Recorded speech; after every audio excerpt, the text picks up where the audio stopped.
Halo teman-teman, kembali lagi di channel Vian dan Bos. Waduh, kali ini saya indoor dulu ya. Abis ini saya balik lagi ke jalan-jalan ke lokasi bersejarah ya. Setelah sekian lama saya nggak review buku bertema sejarah. Terakhir kali saya review buku tentang biografi resmi Pierre Tendean. Videonya ada di atas, kalian bisa cek di sana.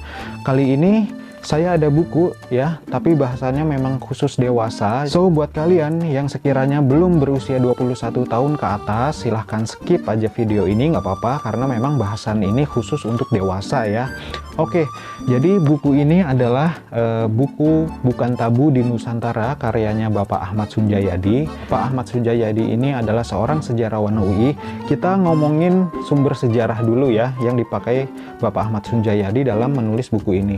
Pak Ahmad Sunjayadi memakai sumber itu dari catatan-catatan VOC sampai Hindia Belanda yang masih tersimpan di beberapa lembaga negara yang kita punya nih ya. Salah satunya adalah Perpustakaan Nasional dan lain sebagainya, Arsip Nasional ya juga dipakai di situ. Jadi untuk tingkat kevalidan dari isi buku ini bisa saya katakan tinggi lah ya, karena memang sumbernya itu nggak main-main ya, bukan kaleng-kaleng lah kalau kita bilang sekarang ini ya. Kalau kalian baca buku ini, kalian di sini akan menemukan sesuatu hal yang menarik di balik hiruk pikuknya sejarah Indonesia. Jadi bisa tahu nih bagaimana sih kehidupan tentang itu pada masa VOC sampai Hindia Belanda. Itu sistematis ya, nggak acak adul gitulah ya. Mulai dari Menir Jan Pieter Soenkoen yang meminta perempuan asli Belanda, Menir Koen sampai nulis surat untuk atasannya Heren 17, karena menurut Menir Koen ya, perempuan adalah prasyarat untuk meneruskan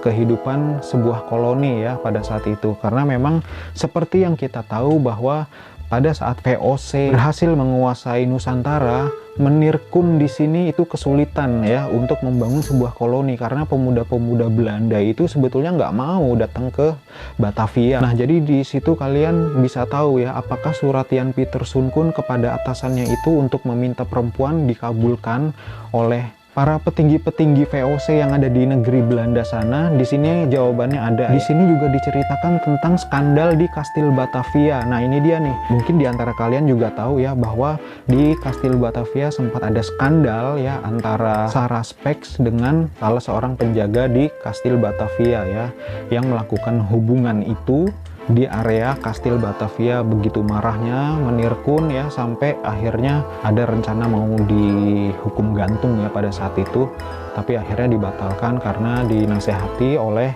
Dewan Pengadilan. Juga di sini dikisahkan ada seorang playboy di Batavia antara periode 1700 sampai 1700 pertengahan yang bernama Oi Tambasia, per playboy. Di sini diceritakan bagaimana sih sepak terjang si playboy sampai membawa lari istri orang. Nah, ini dia nih. Tapi memang Oi Tambasia ini orang yang tajir ya. Jadi menurut saya nih, ini menurut saya, jadi fuckboy zaman now itu masih lewat lah sama si Oi Tambasia yang ada di dalam buku ini ya. Dan juga di sini ada yang menarik nih, bahwa pada saat VOC masih berkuasa di Nusantara, ada hukuman yang diterapkan oleh VOC untuk para pezina. Nah, ini dia nih, lebih jelas lagi setelah membaca buku ini ya. Karena saya masih awam ya pada saat itu, jadi saya berpikir ya mungkin pergaulan bebas pada masa VOC ya boleh-boleh aja. Tapi ternyata pemikiran saya itu dibantahkan oleh buku ini. Wow, dalam buku ini juga ditulis dan dijelaskan bahwa saat periode 1930-an pernah dibentuk suatu polisi khusus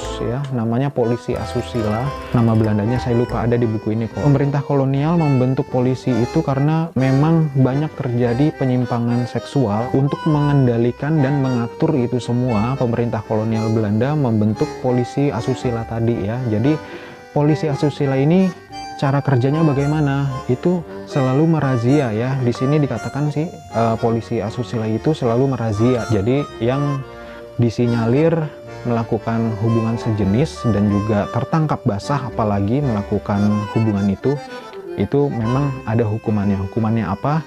Ada di buku ini. Jadi kalian perlu nih untuk beli buku ini ya. Dalam buku ini dijelaskan nih awal mula sebutan anak kolong itu seperti apa ya.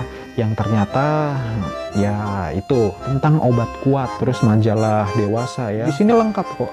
Di sini pokoknya lengkap. Ini recommended banget untuk kalian baca ya, untuk menambah wawasan kalian di luar bahasan sejarah Indonesia yang selama ini kita tahu ya, dan kita baca. Kalian bisa mendapatkan buku ini di toko buku ternama dekat rumah kalian, atau terhubung langsung dengan Instagram resminya Kompas. Linknya saya taruh di deskripsi ya. Itu tadi review buku kedua saya di channel ini. Mohon maaf masih banyak kekurangan ini dan itu. Sampai ketemu lagi di video saya selanjutnya. Terima kasih.